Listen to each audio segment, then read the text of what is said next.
আজকের তাজা খবর, আলোচনায় আপত্তি নেই, মেলের ভাষা অপমানকর বলে সারা নেই ডাক্তারদের, অপেক্ষা করে ফিরলেন মমতা। চলো বিস্তারিত দেখে নেব আজকের খবর কি বলছে। মঙ্গলবার সন্ধ্যা 6:10 নাগাদ আন্দোলনকারী জুনিয়র ডাক্তারদের কাছে রাজ্য সরকারের পক্ষ একটি মেল পাঠানো হয়। সেই মেলে বলা হয়, নবান্নে এসে সরকারের শীর্ষস্থানীয় প্রতিনিধিদের সঙ্গে আন্দোলনকারীদের প্রতিনিধি দল এসে দেখা করতে পারে। মেলে এখন শব্দটিও লেখা ছিল।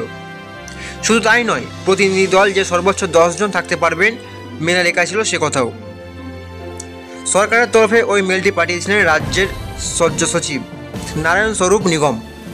প্রতিনিধি দলে কারা থাকবেন পাল্টা মেলে তাও জানতে বলা হয়। নবান্ন সূত্রে জানা গিয়েছে, জুনিয়র ডাক্তারদের প্রতিনিধি দলের সঙ্গে দেখা করার জন্য মুখ্যমন্ত্রী মমতা বন্দ্যোপাধ্যায় সেখানে অপেক্ষা করছেন। মেল পাঠানোর পর প্রায় 80 মিনিট অপেক্ষা করে সন্ধ্যা 7:30 নাগাদ বাড়ি ফিরে যান তিনি। অন্যদিকে জুনিয়র ডাক্তারেরা জানিয়েছেন ওই মেলের ভাষা অপমানজনক, তাই তারা নবান্নে যাননি।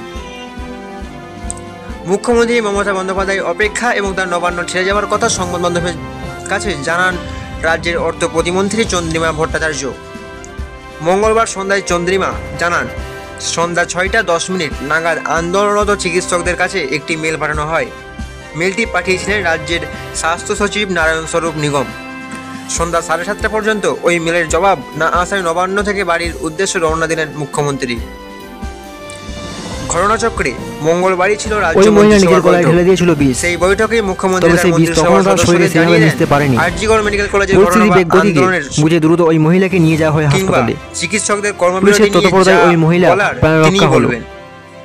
এই ঘটনার পরে সোশ্যাল মিডিয়ায় কলকাতা পুলিশের পক্ষ থেকে একটি পোস্ট করে ওই মহিলার দ্রুত আরোগ্য কামনা করা হয়। নবান্ন সূত্রে জানা যায়, তখনই ওই ঘটনা সম্পর্কে জানতে পারেন পুলিশের এই মানবিক কাজের প্রশংসা করেন বহু মানুষ। দলের সঙ্গে আলোচনা করতে এই ঘটনাটি ব্যারাকপুরে পুলিশের কমিশনার এলাকার, তাই সেখানে তিনি অপেক্ষা করছিলেন। কলকাতা পুলিশের ফেসবুক পেজে লেখা হয়েছে, প্রায় 1 ঘন্টা 20 মিনিট সোশ্যাল মিডিয়া পোস্টে লেখা আন্দোলনকারীদের তরফে কোনো জবাব না আসায় বিষয়টি মুখ্যমন্ত্রীকে লালবাজারকে জানানো হয়। শেষ পর্যন্ত 7:30 পর্যন্ত তখন খোঁজ নিয়ে জানতে পারি নবান্ন ছেড়ে বেরিয়ে যান ব্যারাকপুর কমিশনারের এলাকার বাসিন্দার। নবান্নের চন্দ্রিমার বিপদের আভাস ব্যারাকপুর কমিশনারের সঙ্গে যোগাযোগ করে আমরা সল্ট লেকে আর সংশ্লিষ্ট থানা থেকে আমাদের সহকর্মীরা ছুটে যান বৈঠক শুরু করেন তার বাড়িতে। সেখানে পৌঁছে দেখা যায় ততক্ষণ নিজের প্রাণ নেওয়ার উদ্দেশ্যে অবিবাহিত সেবন করেছেন ভদ্র মহিলা। জুনিয়র ডাক্তারদের হাসপাতালে নিয়ে যাওয়ার ফলে তার অবস্থা এখন অন্যতম স্বাস্থ্য সচিবের অপসারণ, কিন্তু বৈঠকের জন্য যে মেলটি বানানো হয়েছিল তা এসেছে স্বাস্থ্য সচিবের ইমেল থেকেই। এক জুনিয়র ডাক্তারের কথাই ইমেল লেখা হয়েছে, রেসপেক্টেড স্যার, মনে রাখবেন এই আন্দোলনে শুধু স্যার নন, ম্যাডামেরাও রয়েছেন। যদিও চন্দ্রিমা জানিয়েছেন আন্দোলনকারীদের জন্য আলোচনার সব দরজা খোলা রয়েছে, কিন্তু মঙ্গলবার সন্ধ্যায় যেভাবে আলোচনার পরিবেশ ভেস্তে গেল তাতে আগামী দিনে আবারও দুপক্ষে এক টেবিলে আলোচনায় বসতে দেখা যাবে কিনা তা নিয়ে বড়সড় প্রশ্ন উঠেছে। বুধবার রাজ্যের বণিক এবং শিল্প মহিলাকে নিয়ে নবান্নে বৈঠকে বসবেন মুখ্যমন্ত্রী। বৃহস্পতিবার আবার রাজ্যের সকল বেসরকারি হাসপাতালগুলিকে নিয়ে নবান্নে বৈঠকে বসার কথা তার। তাছাড়া উৎসবের মরশুম এগিয়ে আসায় রাজ্য প্রশাসনকে নিয়ে ক্রমশ ব্যস্ত হয়ে পড়বেন মমতা। তবে বিরোধী দলনেতা শুভেন্দু অধিকারী বলেন, মুখ্যমন্ত্রী তো ওদের 5 দফা দাবি মেনে নিলেই পারেন, তাহলে তো আর মুখ্যমন্ত্রী পদ যাচ্ছে না। জুনিয়র ডাক্তারেরা যে আন্দোলন করছেন তা তারা সম্পূর্ণ অরাজনৈতিক রেখেছেন, এক্ষেত্রে আমার কিছু বলা সাজে না।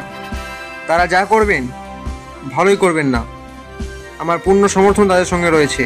তবে মুখ্যমন্ত্রী তো একজন রাজনৈতিক ব্যক্তিত্ব, তার সঙ্গে আলোচনায় না বসে বরং আন্দোলনকারীরা সাংগঠনিক প্রধান, রাজ্যপাল বা রাজ্যের মুখ্য সচিবের সঙ্গে আলোচনায় বসে তাদের দাবির কথা জানাতেই পারে। তো প্রিয় ভিউয়ার্স, আজকের ভিডিওটি এতটুকুই। ভালো লাগলে অবশ্যই লাইক করুন এবং এরকম লেটেস্ট আপডেট পেতে চ্যানেলটি অবশ্যই সাবস্ক্রাইব করুন।